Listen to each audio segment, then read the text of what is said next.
All right, 7:05, we'll call the meeting to order. Mrs. Foltz, would you please lead us in the pledge of allegiance? I pledge allegiance to the flag of the United States of America and to the republic for which it stands, one nation, under God, indivisible, with liberty and justice for all.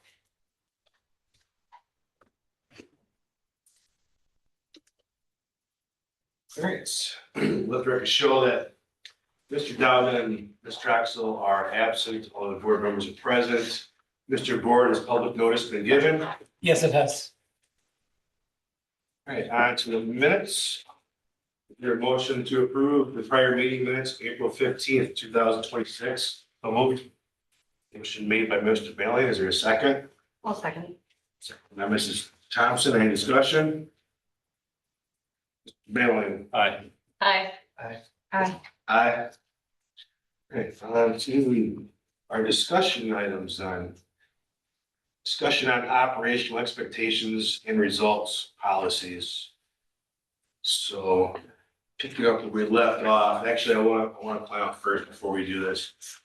About 8:15 or so, we'll be moving on from our discussion items and moving into closed, just so folks are aware. And 3A, I think we might have jumped over. Oh, sorry, summary of discussions from April 15th, 2026. You know the drill by now, so if you can look at them. If there's any changes or something you want reflected differently, just let me know, but they're in there for the record.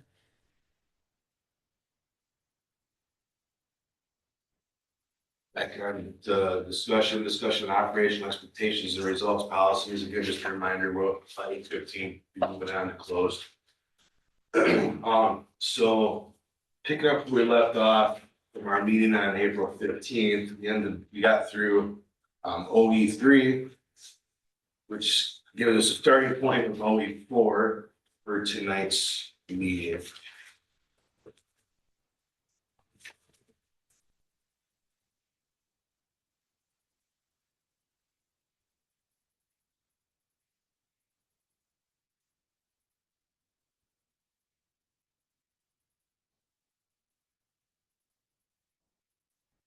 And Mr. Gordon corrects me here, but OE 4-5 do not have options that we choose from, correct? That is correct, but keep in mind, these are still all draft, so if there's something that needs to be put in there or revised, certainly can still happen. So keep it consistent with how we've been doing this. I'll read the operational expectation policy, just so the folks online watching can hear as well what it is we're discussing and talking about in our situational part of the exercise. So OE4 is financial administration. The superintendent shall ensure the financial operations of this district are conducted in a manner that is prudent, transparent, and compliant with applicable law or policy. The superintendent shall not expend funds outside board-approved budgets without board authorization, incur financial obligations beyond available or reasonably projected resources without board approval, allow inadequate internal controls that materially increase risk of fraud, misuse, or financial misstatement, fail to provide accurate and timely financial reporting to the board, fail to promptly inform the board of material findings identified through internal or external audits.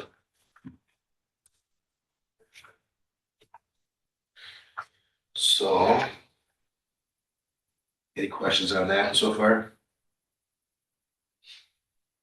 All right, so then moving on to our scenario for OE4, under the financial administration. A maintenance truck is purchased from the lowest bidder outside the community. So an additional discussion prompt is vendor selection, governance, or operations.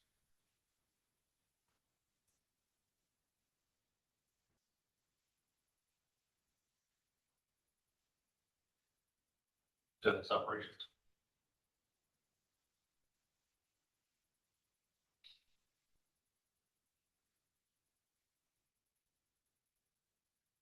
Any other thoughts on that, folks?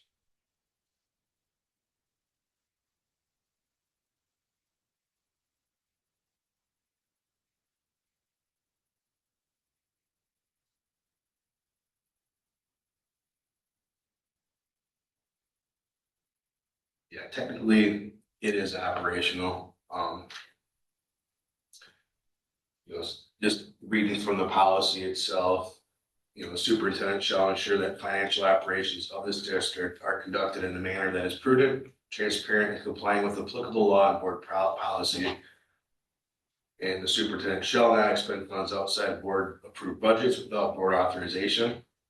Technically, in my mind, this is an operations thing, but I think first, and I don't know, Mr. Board, as I'm thinking about this, we would have to establish what it is we would want, like local or a dollar amount or something up front to allow the bandwidth of that to happen. Correct? That's 100% correct. If the board is, we just approve you to take the lowest bid, regardless of where it's from. That's pretty black and white. It's fairly easy to do. But for example, if it's, we want you to buy local, as long as it's within 3% or a certain dollar amount, then you'd have to determine what that threshold is and what are you determining to be local. So currently there would be more of a governance thing. And then once those guardrails are established and we did this thing, then now we're stepped into the operational side. That's correct. And we would stay within those guardrails.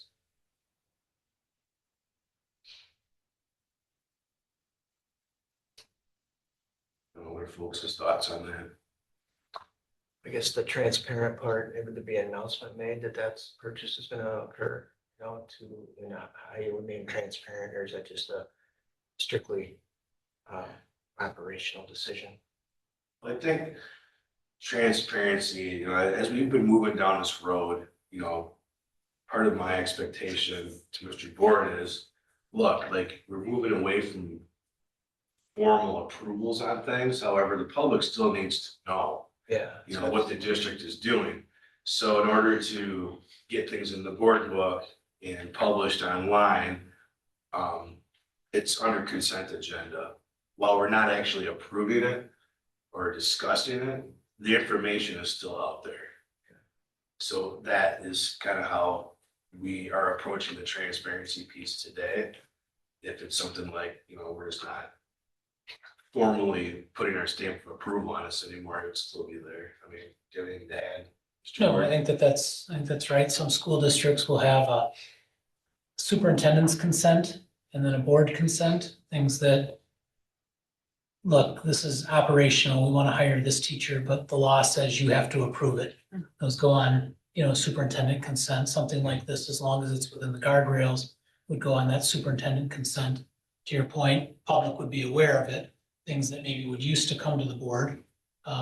Or in the case of something like this, it could be, the expectation that during the financial portion, Mr. Bosworth is making sure that people know, like we went through the process, we got 6 bids, the lowest bid was whatever, wherever from Viroqua.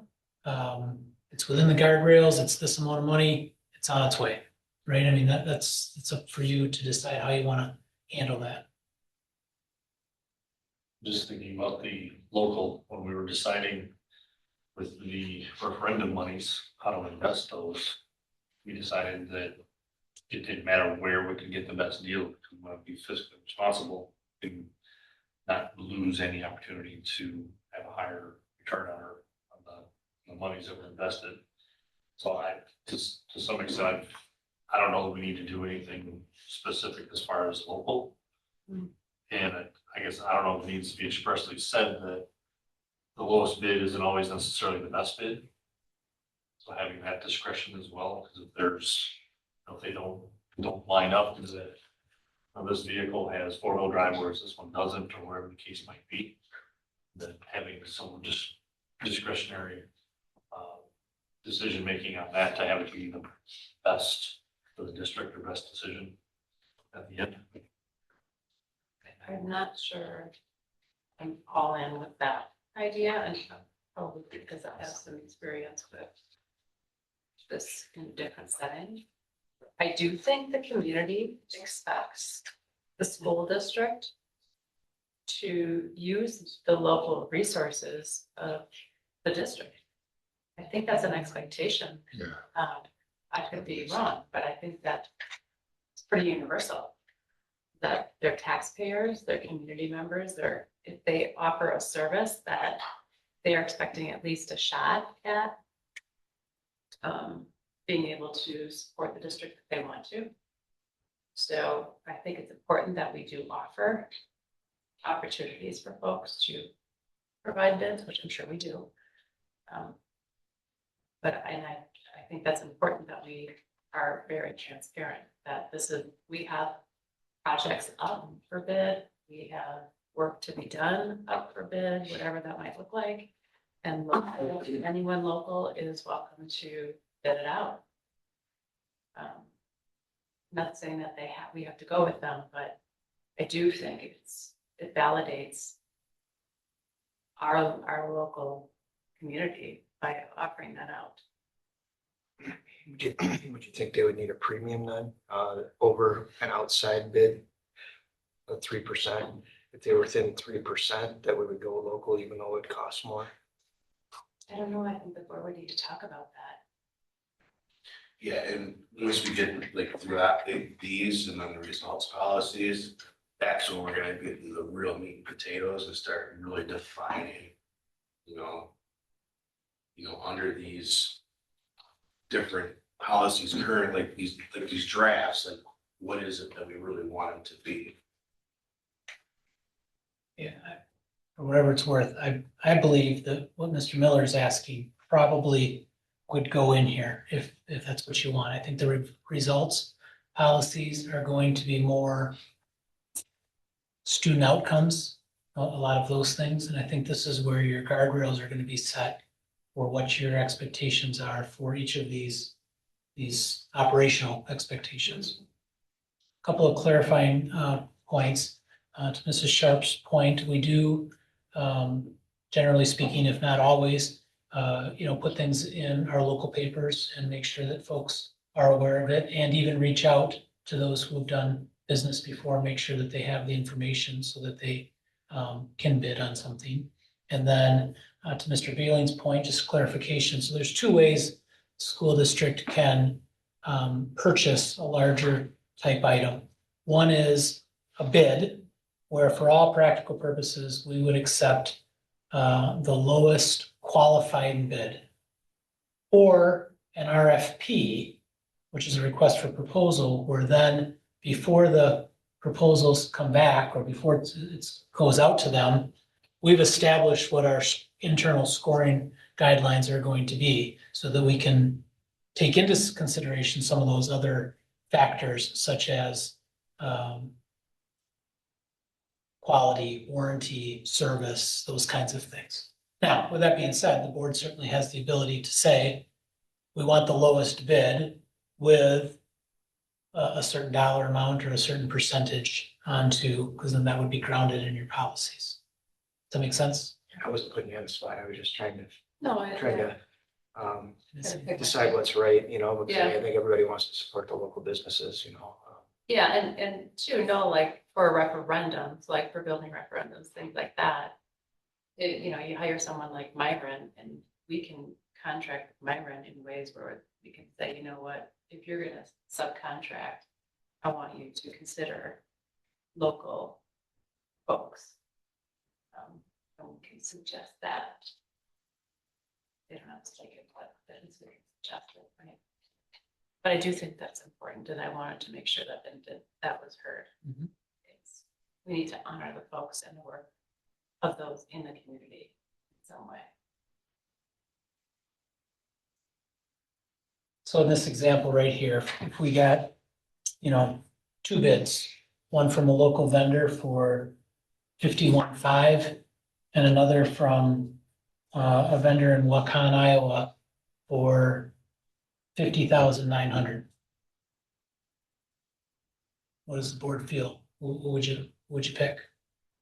Local for $600 more, or lowest because it's our taxpayers' dollars and we need to be responsible? One way or another. I mean, there's no right answer here, just. Because those are the kind of things that will happen, right? I mean, when you're putting out a bid or a RFP for a truck, they're not gonna be $8,000 apart very often, right? It's going to be relatively close, and we're gonna need some guidelines on where do you wanna buy it, and how black and white is it? Well, certainly, if the reviews are the same or even close, and we're within $1,000, I would say we stay home. On something 50,000 and over. So $1,000 is what, 2%, Sure. I think? I'm assuming if it was 80,000, that gap might grow a tad, so percentage sounds what you're leaning towards.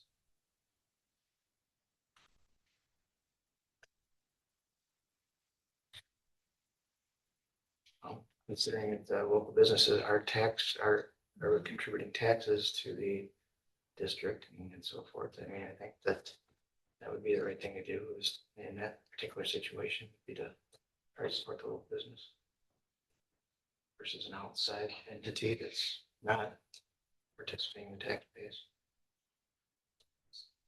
So your suggestion would be if local would be defined as within the Richland School District boundaries? Well, I mean, if that's an option, but that is a good question. I don't know. I guess you have to define what local means. I mean, southwestern Wisconsin, is that local? Is it, within a 30-mile radius or something? I mean, I guess that Yeah, I don't those know. would have to be Mhm. determined.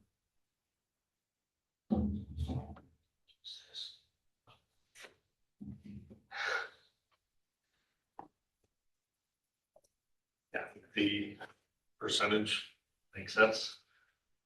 Challenge is gonna be defining what is local. Want to be within the school district. That could potentially limit our options even for who can bid. Just depending on what the needs are. But it's obviously we're reaching out to or giving all the local businesses the opportunity to bid or to submit a proposal.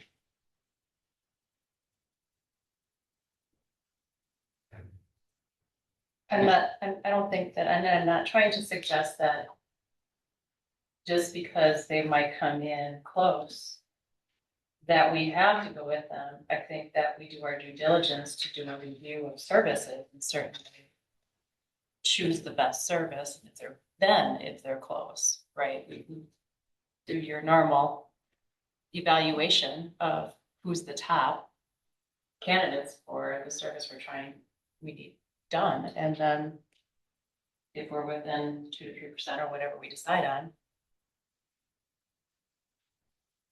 that could be a decision rule. I think it also depends on their circumstance. I mean, if it's like in the scenario, a vehicle's a vehicle. Whether you get it from point A or point B, a vehicle's a vehicle. I don't think there's gonna be like, oh, this one's gonna be better than that one, because I would think we're comparing apples to apples with that. I know with some other things that I've been involved with, staying local with buying some vehicles. I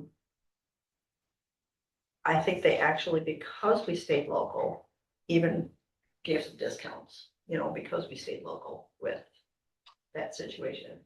But obviously when it comes to building and quality and things like that, that's obviously, yeah, you're gonna start looking a little different with different groups, because, the lowest bid is always the best bid, because they might not be the best.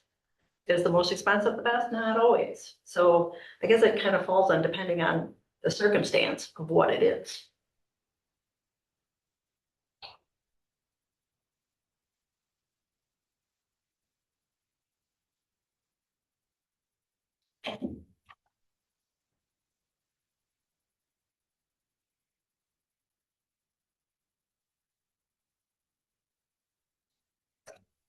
is if we want to have local have prioritized look, then we definitely need to define it.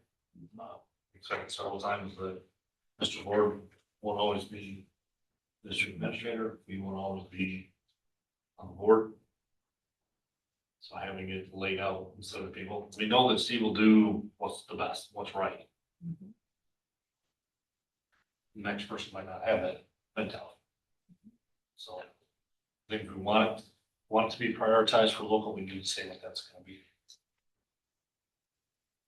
I'm good either way. And we will. You know, I don't, like, you know, from the beginning, even with the GCs,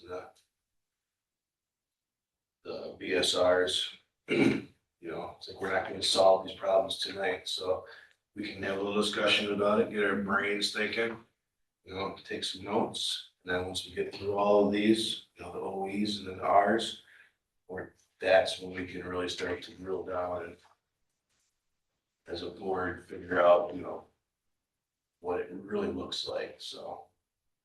Don't feel like you have to like solve the problems tonight if you figure it out. That's not the expectation for me or anybody else. It's just to provoke some thoughts, you know, does the policy apply to the scenario? You know, how does it apply? You know, have a little bit of discussion about it, thinking about it, and then it comes back up to really define these things. Just 10 minutes about it. Does that make sense to folks? Explore.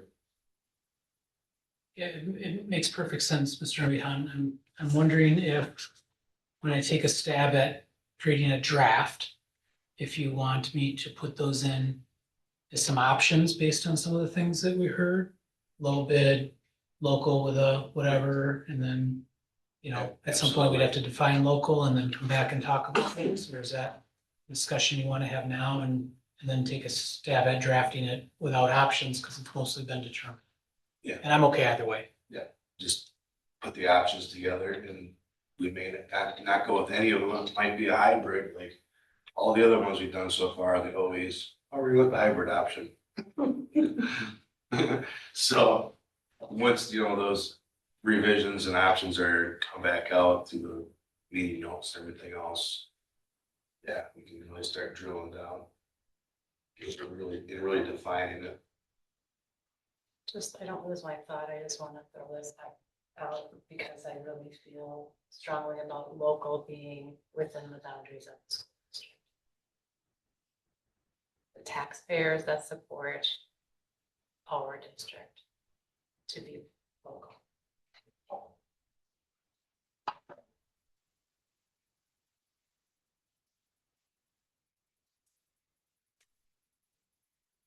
Little curveball out there. Whoever's close mileage wise, closest mileage wise. Well, I'm just saying, it's gonna be so hard to define local, you know, is it the county, is it the city, or the school district, is it? You know, cause the people outside the school district are taxpayers in the county too. I mean, in a different capacity, but you know, they might feel left out, so. Maybe getting to the end of the weeds on what it is, maybe it's as simple as whoever is geographically closer mileage wise, that's the most local. I don't know. What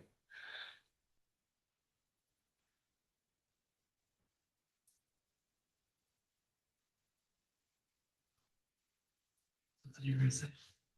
You look perplexed, John. You have a microphone? If you don't, we'll get you one. Add on your list to consider, if you want the school district to proactively call vendors, how that's gonna work. What that process would be. So it would be nice if that was defined, because inevitably we may forget to call somebody, so whatever that process would be appreciated. If there is an obligation to reach out to people. Well, wouldn't it be part of the bid? Wouldn't it be part of the bidding process? Wouldn't they submit a bid and that would be under review at that point? Who's going to receive it? Or We typically reach out to vendors to place a bid or. Not necessarily, but that was suggested tonight. It was like, let's make sure that our local vendors know. I would want that defined. How would we do that? What would our obligation be? How many vendors, you know? Just some parameters around that would be good, would be helpful, if that would be an expectation.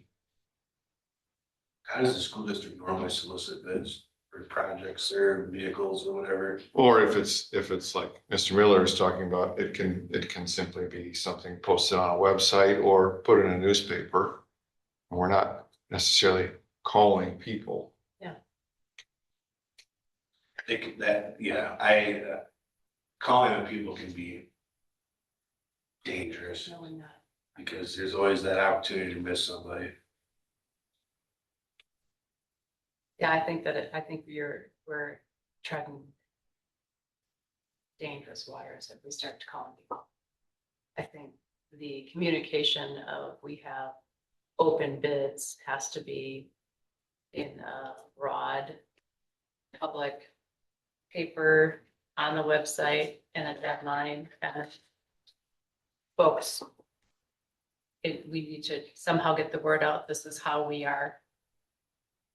Please know that you're welcome to bid, right? Like we need to make sure that folks in our community know that we want them to bid. But we can't start handpicking because you never know when a new business comes in and we're gonna miss somebody, or that would just be bad news. Yes, that's why I asked how we currently are soliciting bids, RFPs, RFQs, all that stuff. I don't know how we do it. Maybe that's the process we'd have to define. What does it look like and feel like to get the word out there, and then we do that consistently. If people understand and know what that looks like and where to get the information from, it's their responsibility to, put that RFP in or RFQ or whatever. Put it on them. I want to challenge that a little bit. If we need to get a new lawnmower, how are people gonna know that we need a new lawnmower? There's a couple local businesses that can provide that, but if they're not getting the shopper news, if they're not getting the observer, if they're not actively looking at our website, how are we could potentially be missing out on some wonderful quality bids if we're not actively going out pursuing. Possibly, but again, I'll go back and ask, how do we do that today? I don't know how it looks like. In that situation, what does it look like today? The lawnmower needs to be replaced, what would you do? Well, I can say that we purchased some vehicles recently, and we made a point to reach out to both of the major auto dealers in the city, as well as one local dealership, maybe in Viroqua. That was a little bit easier, right? Because it's pretty obvious which dealerships can get new vehicles. Lawnmowers was similar. It was a similar process. Some phone calls to area businesses. We just did this maybe last year or 2 years ago. Called some local businesses as well as some surrounding area businesses. Best price came from out of town. The Sauk area, that's the one we chose. I would add that I think generally speaking, we've gone the bid route when we know exactly what we're looking for. Trucks, lawnmowers, we know we need a 2.5 ton pickup truck with this and this and this and this and this and this and this, but we don't care if it's a Ford or a Chevy or a Toyota, right? We just know what we need. Those are generally more bids. Situation we're going through right now is we're getting new furniture this summer. We got to get rid of a lot of our existing furniture. So we're putting out, working with Mr. Clerk and putting out an RFP to be able to put dumpsters and collect all of our scrap iron and then pay us. And so those are things, we got to take a lot of things into consideration. How big of dumpsters are they going to get? Are they going to be able to empty it when we need to. What is their price per ton? All of those things. And so that's more of the RFP process. Just adding to that, how do we do it now? We do follow both ways, but the bids tend to be, we know what we want, and not that we don't know what we don't know mentality. Yeah, so I guess where I'm kind of leading this conversation into is how deep in the weeds are we gonna go? Because it will get to a point where it's can be difficult for them to navigate. It's gonna be difficult for us to define every single scenario. You know, I don't know. To me, that's kind of where the whole conversation is going, which is like, it's fine, it's great. But I think we've also got to be aware of part of this is establishing guardrails, not so wide that they can do whatever they want, but not so tight that it makes it very difficult for them to navigate it. And how do you guys feel so far as far as wide and tight with where this conversation's all been in this scenario?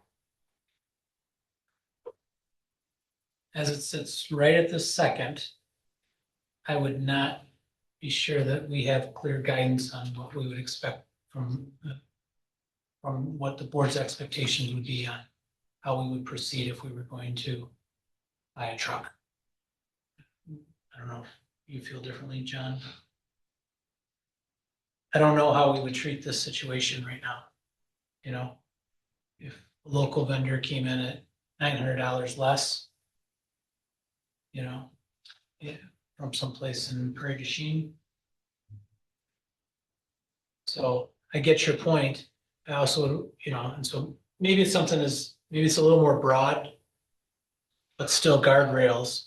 Maybe I'm not sure how it would be written, but something like, you know, local vendors, you know, preferred, Yeah. or, Making an effort to consider. it still can be a little gray. Again, this board, you know, we trust this group of people, but, you know, $600, $900, $2,000, like what?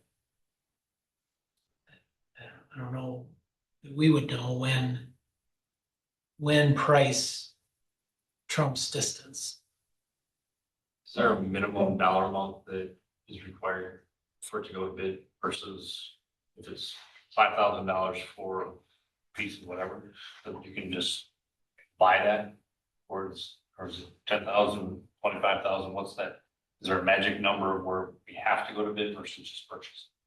Yeah, I don't have the numbers off the top of my head, but there's a certain dollar value where we need to at least get quotes from 3 vendors, and then there's another dollar value where it has to go to bid. I'm forgetting those exact dollar values, but there is currently. I don't recall the numbers either. So what's really the difference between getting quotes versus getting bids? Other than a dollar amount. I think it's the formality of it. Quotes is just kind of, somebody's calling 3 vendors to make me confident that we're getting a good deal on this. If it's an actual bid process, it gets more formal and we're collecting bids and reviewing them and giving specs and things like that.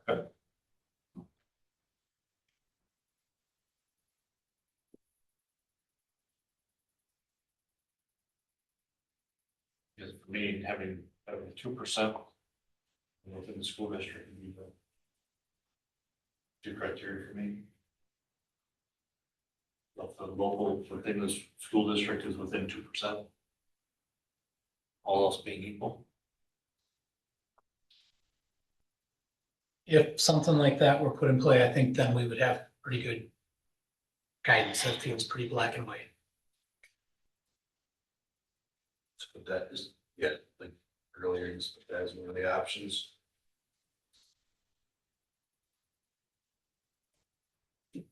Where I was going with this is how deep do we wanna, you know, you gotta post in these places and all this stuff, and as the conversation went, that's what I said, like, I feel like the scope's getting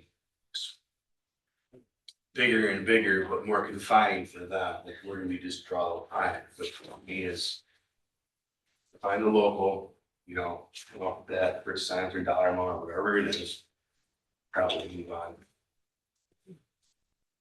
And how they do it, as far as getting the word out, that would be in their discretion. Mhm. There hasn't been backlash to date, then say this, just do what you've been doing. Well, there has been some.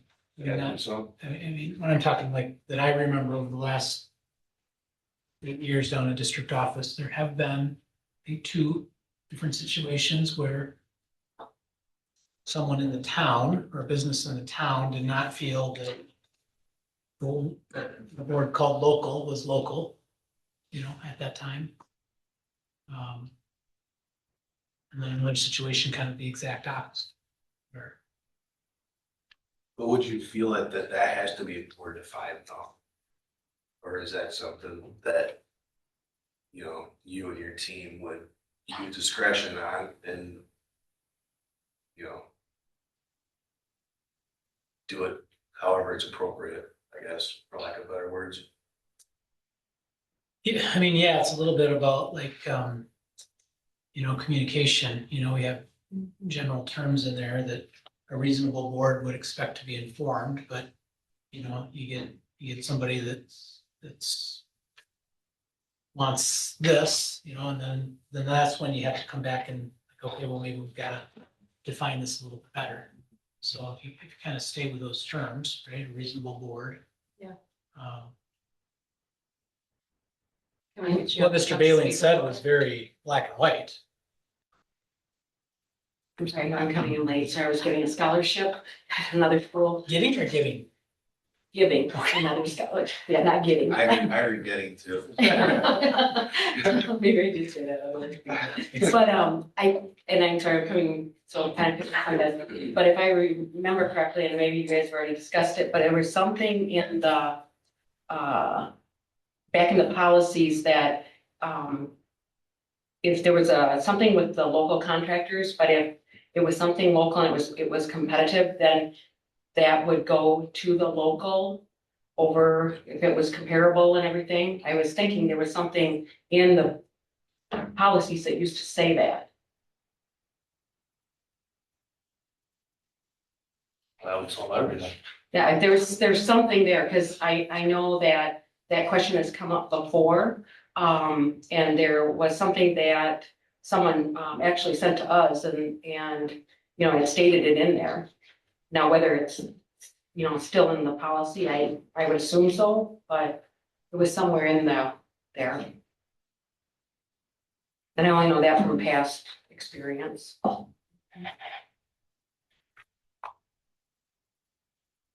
Yeah, if it does exist, then maybe this should be modified Yeah. and or moved to wherever all these policies are gonna start living and breathing.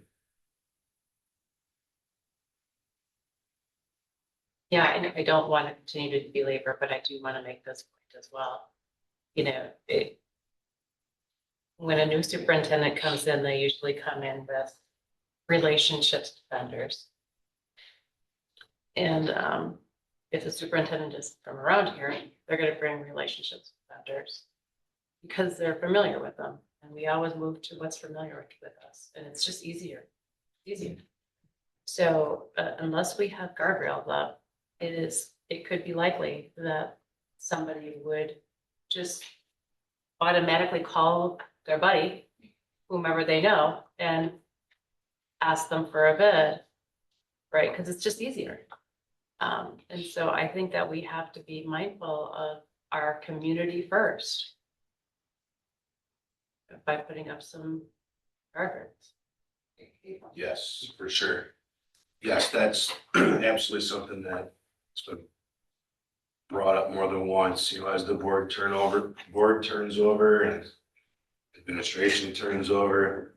Gotta make these in a way that it's black and white. Yeah, and sustainable long-term, right? But not dependent, not person dependent is really what we're after.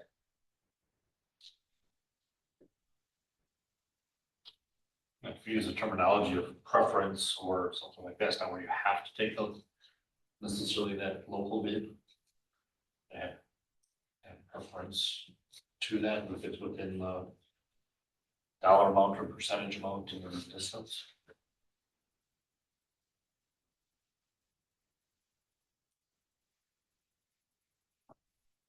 Not seeing anything that says anything about local.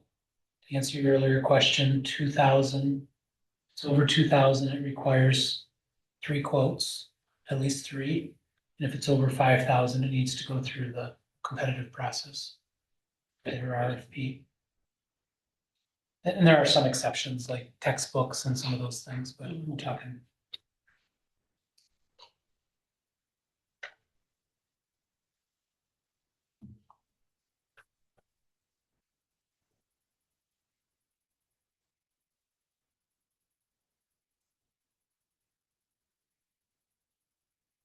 Do you know of anything, John, that says local? I don't remember seeing that. I don't either. I could look to, I might still have it somewhere, but I'd have to look and see. But it was something about preference would be given to, if it was identical or preference would be given to the local vendor. It was in somewhere in that book. Old policy, it's possible. And it could, I mean, yeah, I just didn't know if it was still there. How long was it?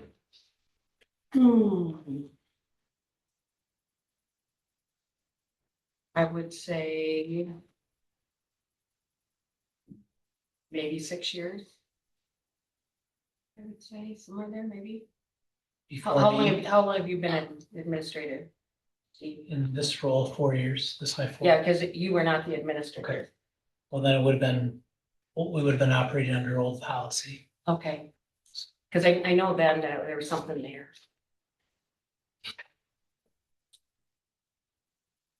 We'll see if we can still have it, or Yeah. if we can find We it. can, I can we look up, use it I as a still have starting. some of the old policy.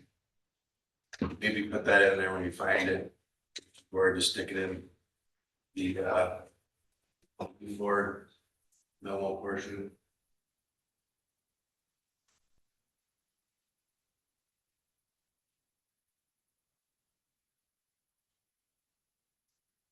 Sure, I can do that. Brady would probably remember too. Yeah.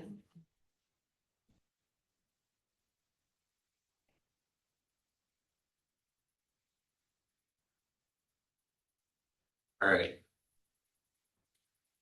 I think we got a lot of data for Mr. Board to start plugging in. For this, is there any more discussion we want to have on this before we move on?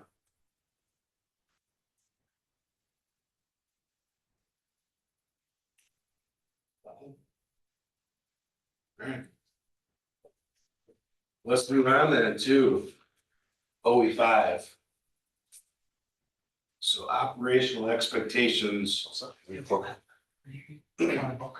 I got my son. What?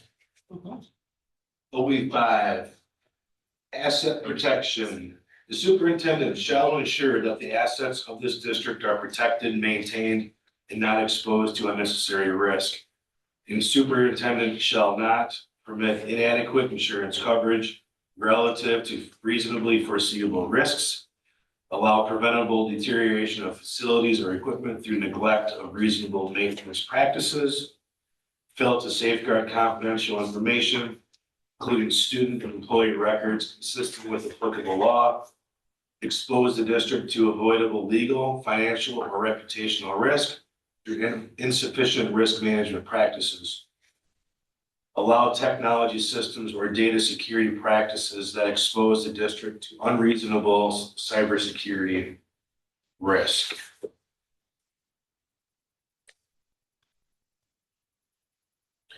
So the scenario for OE5 asset protection, a data breach exposes limited student information due to a phishing email opened by a staff member, at what point does this operational risk become a governance level concern?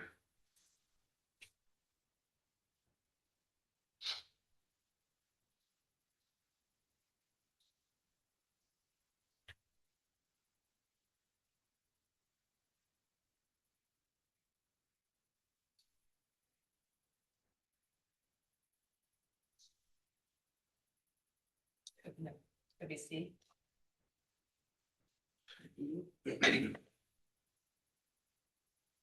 Yeah, I mean, the superintendent shall ensure that the assets of this district are protected, maintained, and not exposed to unnecessary risk. Superintendent shall not fail to safeguard confidential information, including student and employee records, consistent with applicable laws, or expose the district to avoidable legal, financial, or reputational risk through insufficient risk management practices. So just some additional questions on this. You know, is this situation about a single incident or a system level risk?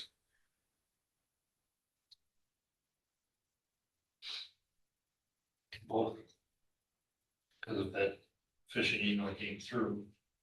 So there's some network things that need to be done. So it's also training individuals.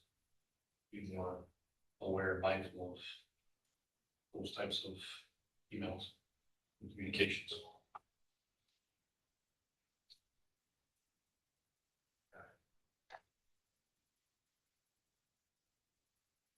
Yeah, or if it's a pattern, you know, if it's happened more than once.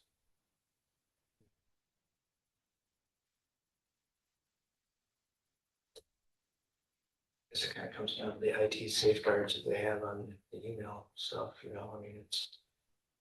Is the most current, I mean, those are the questions to ask, you know, time. Try to keep it from happening. Should the board be informed about every single cybersecurity incident?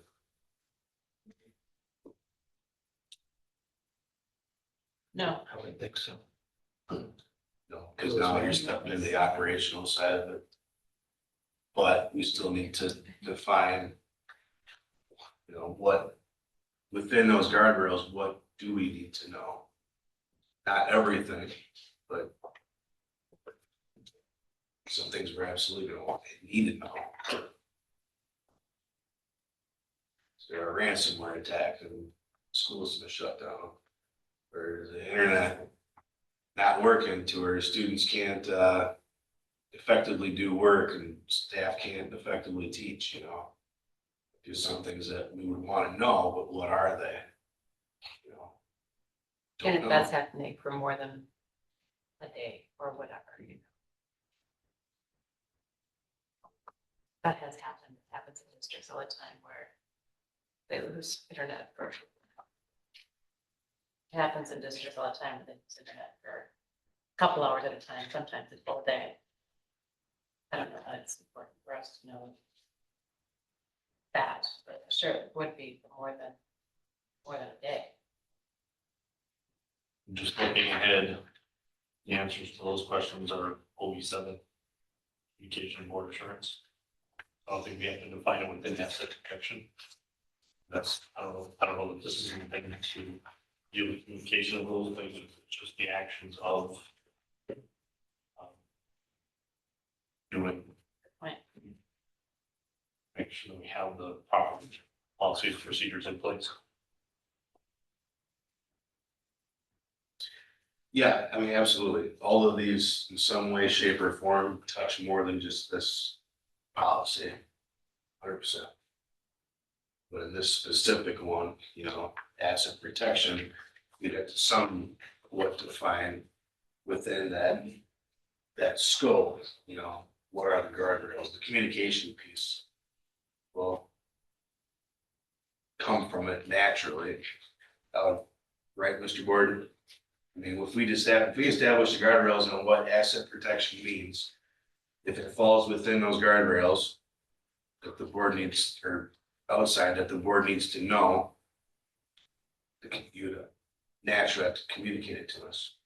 That's correct, and I don't know if the board feels like those guardrails are established, you know, the way I read, or the way I wrote this was, you know, if it's legal, right, or if it's, reputational risk, or I think what Ms. Sharp was getting at, you know, breakdown of systems, you know, for long periods of time, that to me would, this policy would come into play at that point. Whether it clearly, I mean, it probably does fall under the communications part as well, but this particular thing, if school district has done something to expose, or something has happened that exposes the school district legally, the board should be made aware of that soon, right? Those kinds of things. So I don't know if, you know, legal, financial, reputational risk are defining the guardrails, or if it needs to be more specific than that. Or more broad than that, if you don't care about some of that stuff.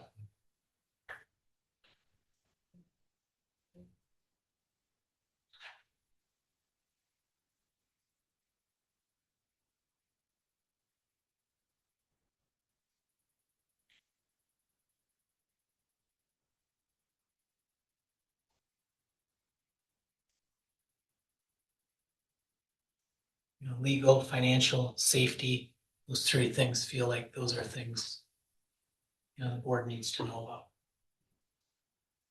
Internet's down for 3 hours in the morning, probably not. Probably find out. Let me introduce you to a pencil.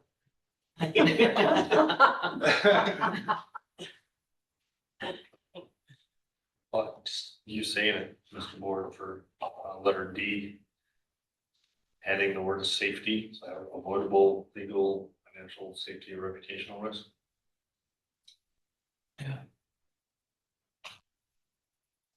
Otherwise, I'm okay with it. The way it's, yeah, written. You maybe throw health in there too.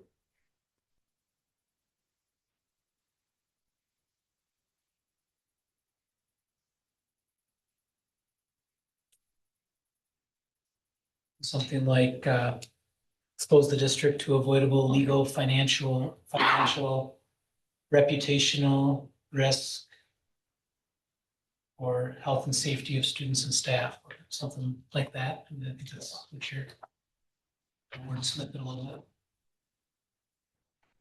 bit. Due to those insufficient risk management, right? Like we've just been negligent. That's how it would be. So I think avoidable is a good qualifier there, because there's certain things. Great.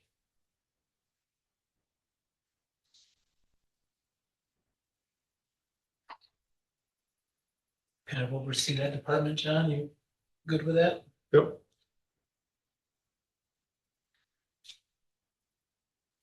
Okay, any other discussion on OE5 before we move on?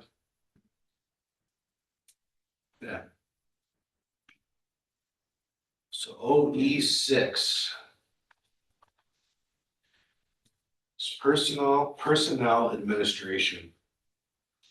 Superintendent shall ensure that personnel practices within this district comply with applicable law, protect confidentiality, and promote professional performance.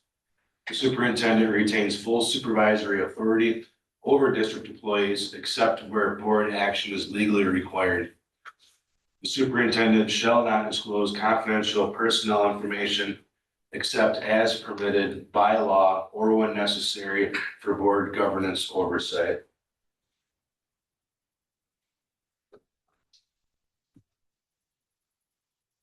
So this one, effective teacher is placed on a formal performance improvement plan due to repeated instructional deficiencies. What level of personnel action should the board be aware of?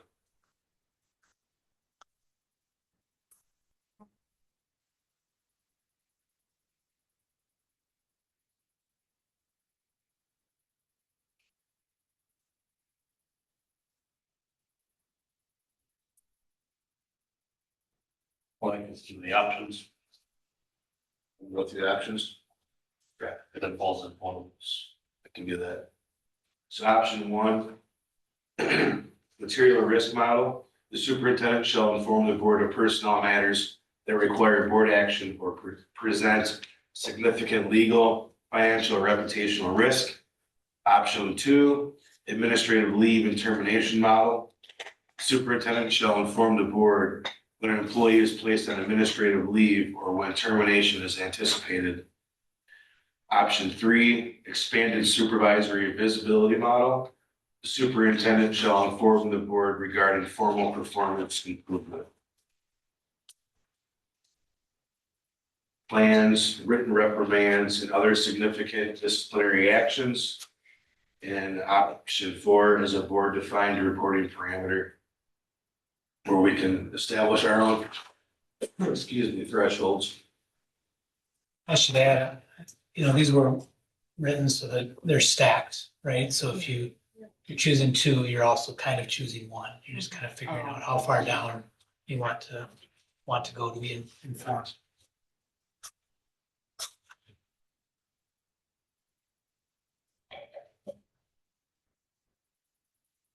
I feel it's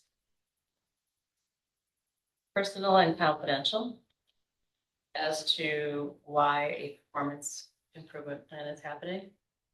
And it really is not at the matter of the board, it's a matter of the principals and those who are supporting those individuals. I feel strongly that we should know maybe up to option 2.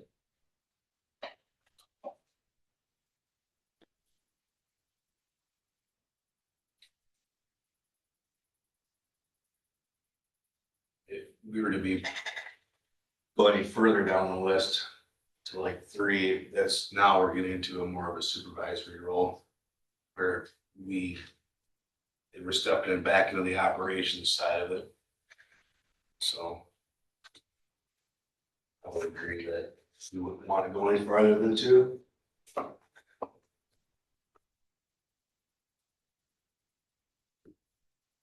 I agree, because this is what is mandatory to be reported. If it's something that the superintendent decides that I think the board should be made aware that happens to fall under 3 or 4, so be it, but it's the minimum standard of what has to be. I would cut it off between an option 2 as well. Technically, we're living in all 3 of those worlds right now. We only hear about 3 when 1 and 2 is happening as like supporting evidence or whatever you want to call it, like, look, this person's gonna be on leave, all these steps have been taken, So at least that's how I interpret it, is we technically live under all 3, but typically only 3 when we're at 1 and 2.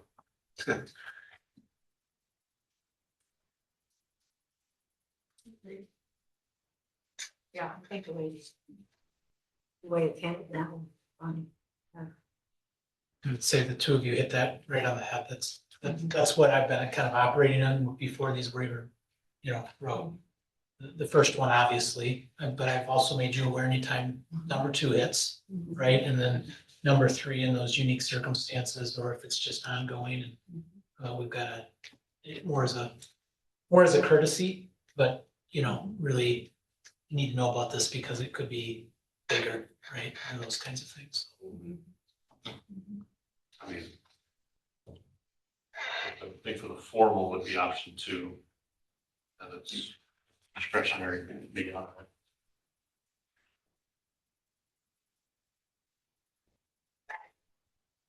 is there anything folks would want to see potentially added to it, or can we live in the world that we've been living in under these options?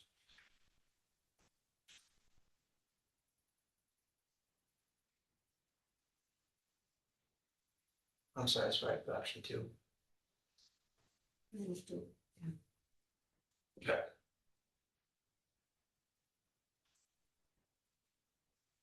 All right, we're gonna move on unless there's any more discussion on this, or Mr. Board, you need any more clarification? Nope, that's what I would recommend if I were recommending something.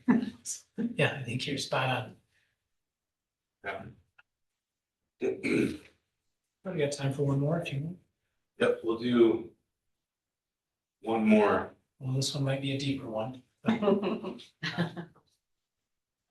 boy. Cow. All right.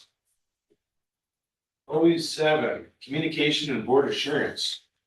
The superintendent shall ensure the board receives accurate, timely, and sufficient information to fulfill its governance responsibilities as a governing body.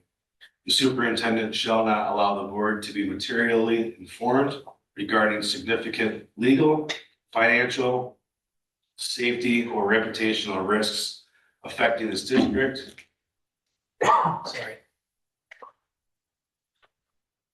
Scenario for this one, a second grader leaves school grounds during recess and is missing for 15 minutes before being located safely. I can go through the options again if you all want me to. So option 1, material risk model, the superintendent shall inform the board in a timely manner regarding matters that A, present significant legal or financial exposure, B, create substantial safety concerns, C, are reasonably expected to materially affect public trust in the district. Option 2, the superintendent shall inform the board regarding matters that A, significantly affect student outcomes or strategic priorities, B, represent substantial shifts in program and operations, C, have potential for broad community impact. Option 3 is the expanded visibility model. The superintendent shall inform the board regarding significant employee or student discipline matters, high-profile disputes, or other issues of notable community attention.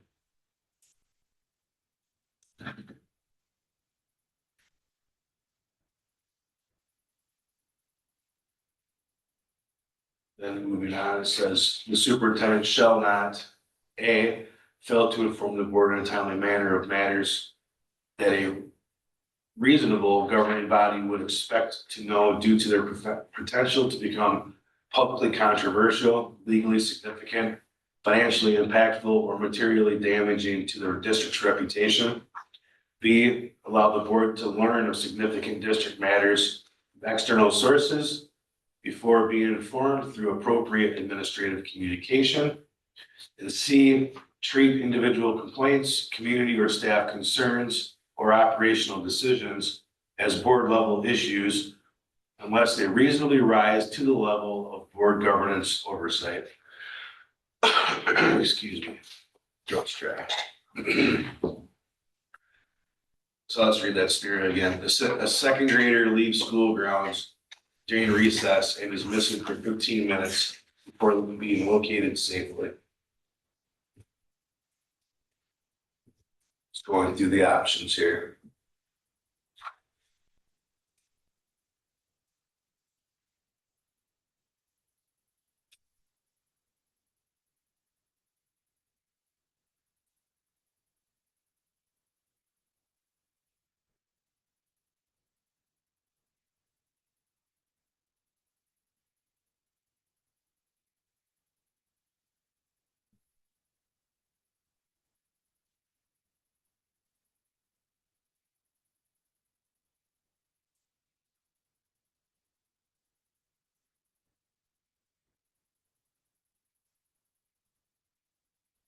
Should every safety incident be reported to the board? Just a conversation starter, I guess.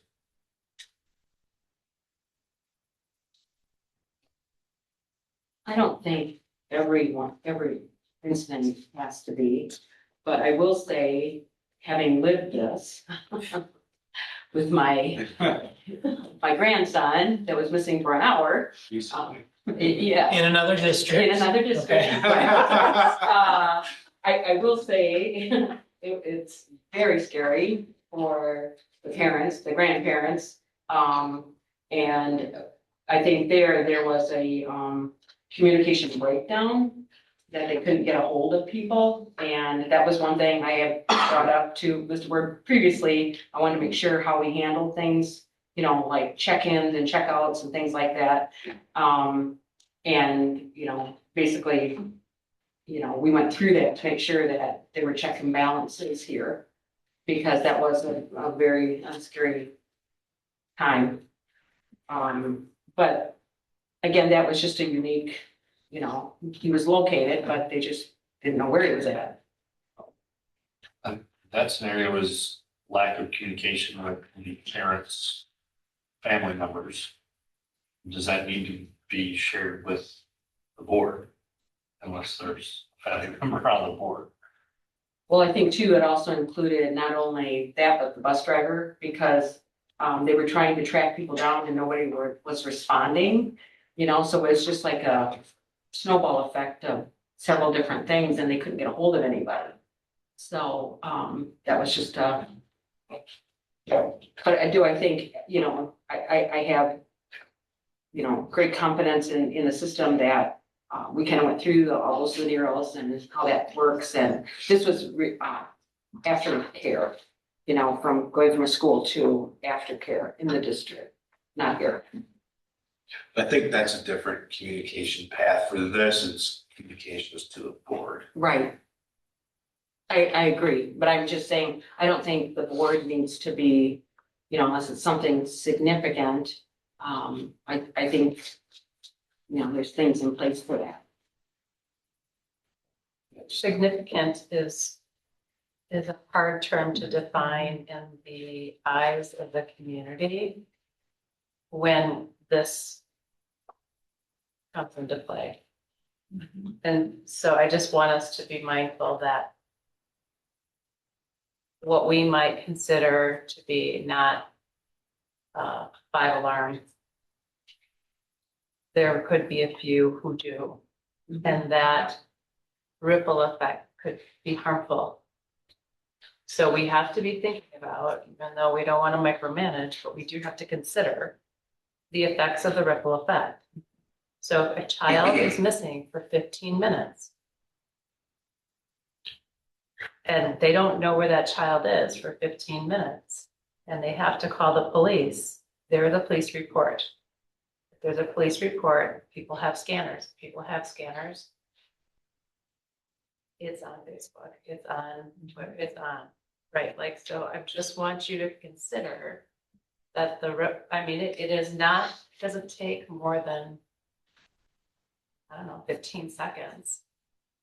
And now what used to be 20 years ago, no one knew about one person. Now hundreds of people know. And then fear is all that they have until we have some type of message that comes out. And it's fine if Steve and John and administrators have a plan, and I know that you all do, and they enact their plan and they send something out broadly.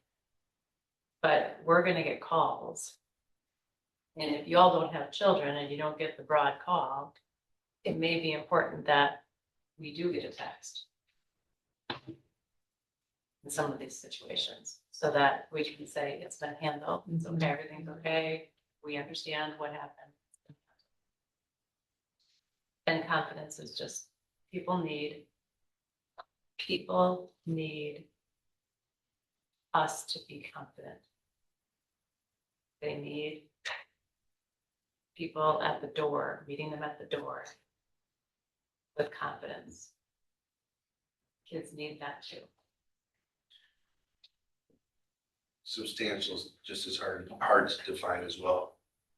But Well, I don't there's a know. 3-year-old, 3 to 5-year-old, define who's the kid. If it's a 15-year-old, that's different than if it is an early childhood kid. If it's a 5-year-old kid, 15 minutes could be a long, long time. I guess if it's something that is gonna cause public concern, I would appreciate knowing, I guess, personally, but if it's something that's easily resolved, I guess, the situation. The child was with a family member and it was under their care or something, unbeknownst to the school personnel. It was safe, I guess, but if it was just wandering off 15 minutes unaccounted for, I guess that's a different situation. So that might depend upon the scenario, I I guess, of concern. Well, it says right in here, under the shall nots, becoming publicly controversial, materially damaging to the district's reputation. All of those. And I have to agree, I think that how we handle it now is very well done. Because I have to agree, we're gonna get phone calls, and if we can come with a confident answer of everything was done properly, everything is taken care of, and just give that reassurance back out, it doesn't. It's just part of that transparency,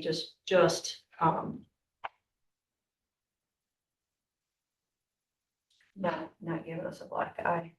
Yeah.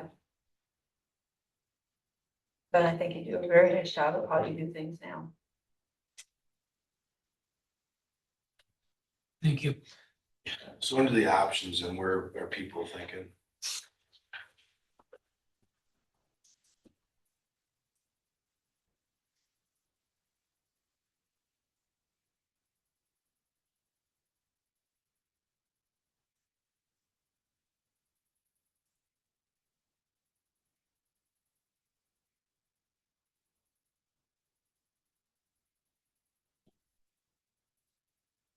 I don't think so, either.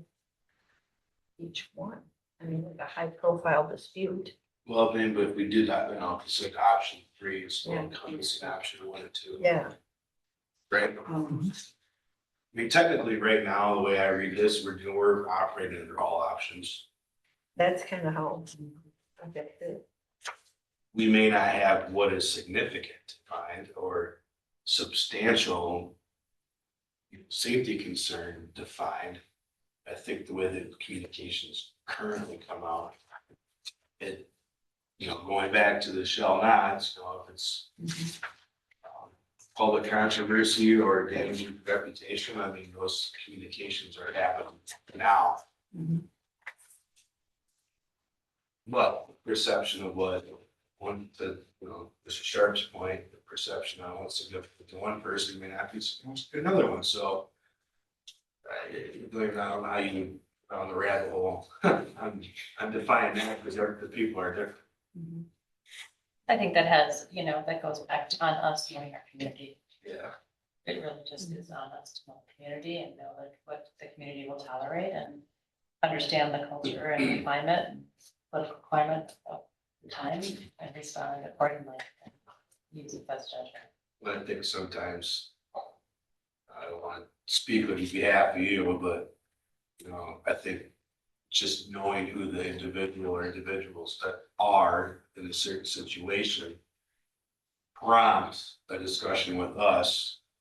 And we probably hear, like 10 of them, we may hear about 1 of them. The other 9, it's not gonna fall in those shall nots. Correct? Yeah, absolutely. If you think about a year ago, when they wanted to enact the no cell phone policy, that would be under option 2, right? That do you want to be aware of major program shifts, those kinds of things? And we do operate under all 3 of them right now. And feels like what I'm hearing, that's a good level of communication and something that you would want to know. However, I would make 2 additional points. One is that in this situation of a kid running away, right? I would certainly want the board to be aware of that, but it's important to know that sometimes I or the administrator are dealing with the situation, trying to find the kid, and that may take a little bit to trickle up to district office and then for me to be able to inform you. So be aware of that. And then 2, and I think this is a little bit what Mrs. Sharp was alluding to earlier, sometimes we don't necessarily think things are big and then all of a sudden it's just dry grass and wildfire, and it just goes. And then, so you gotta be a little lenient on this. We didn't realize this was gonna be as big of a deal as it was. And I'm hoping that through mutual communication and dialogue that we'll be able to work through those things. But, communication's never going to be perfect in black and white.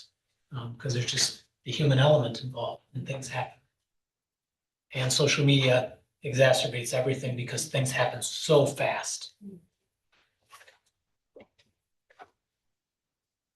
By the same token, to your point, Mr. Miller, if this kid really didn't leave grounds and he was found in the bathroom, and some staff got worked up, but everybody was safe and there's not a big deal. I don't know that that's fired off to the board and let you know that some kid's in the bathroom, right? But if he's found on Highway 80 South and picked up by police, if it's at all reasonable, you should be aware of that. I would think. I would want to be if I were in your shoes.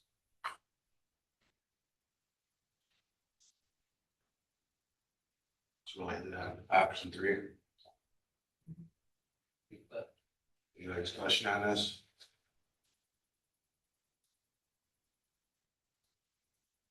Okay, then, we will end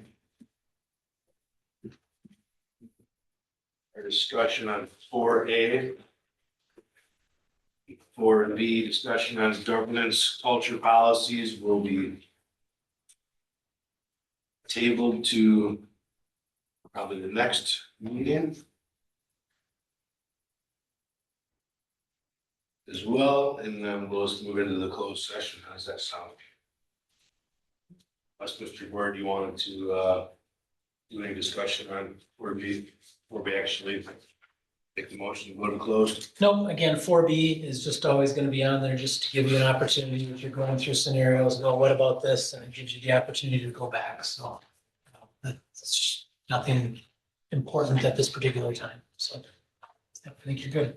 Okay. All right, with that, then. Make a motion to move into closed session pursuant to Wisconsin statutes 19.851E to deliberate and negotiate collective bargaining strategies, employee compensation matters, wage schedules, individual employee employment contracts, and other governmental business where competitive or bargaining reasons require a closed session. The board may take action in closed session if necessary and appropriate. The board will reconvene in open session following the closed session. The board will reconvene in open session in room 106 following the closed session. Live stream will not be available for the open session held in room 106. Is there a second? Second. Any discussion? Mrs. Sharp? Aye. Aye. Aye. Aye. Aye. All right. That's what I missed. So